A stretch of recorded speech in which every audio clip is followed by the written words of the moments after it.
First of all, Pakistan is not following Islam. Are you joking?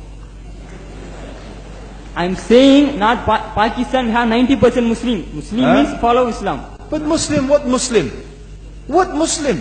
I remember 15 years ago, it's not today and I heard it's worse, 15 years ago I remember going to a wedding in Pakistan. A wedding where men and women were mixing freely. Where the bride was dancing on the stage with all the male members of the family dancing on the stage.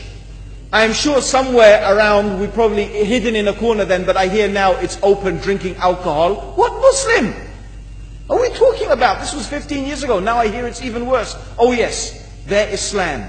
When the bride and the groom are walking to the car, they're holding the Quran over their head for blessing. That Islam? That's not Islam. What Islam is that? That's exactly the thing I'm talking about. That's why Muslims are in such a mess. Because of this nonsense, this hypocrisy, actually they are insulting the Quran by doing that. Amongst all of this haram, they think that the Quran, holding it over their head, is going to bless them because they're holding it. What is that? Where did they get this from? So, I don't know what we're talking about. In fact, this is the problem. You see, the Muslim world itself is so far from Islam. So many you find here in India.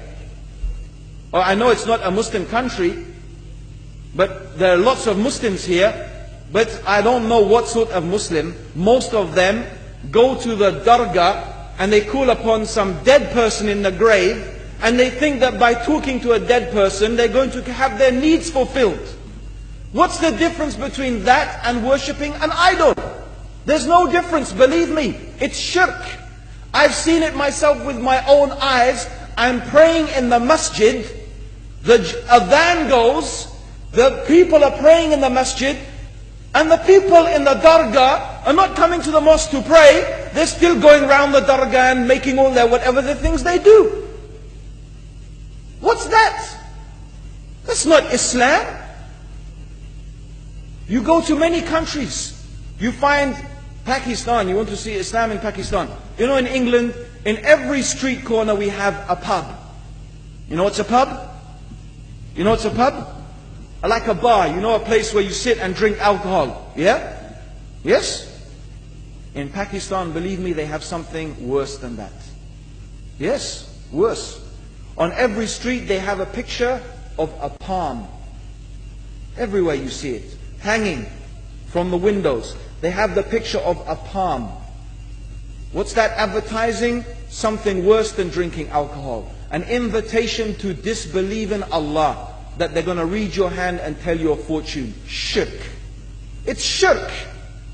Whoever believes, the Prophet said, sallallahu alaihi wasallam, whoever visits a fortune teller out of curiosity, Allah will not accept their prayers for 40 days. Whoever believes in the fortune teller has disbelieved in Allah and His Messenger. That includes, by the way, horoscopes. Yet you see in Pakistan, a picture everywhere of a hand. Worse than a pub. Worse than a pub. It is better to drink alcohol than make shirk with Allah. Yes.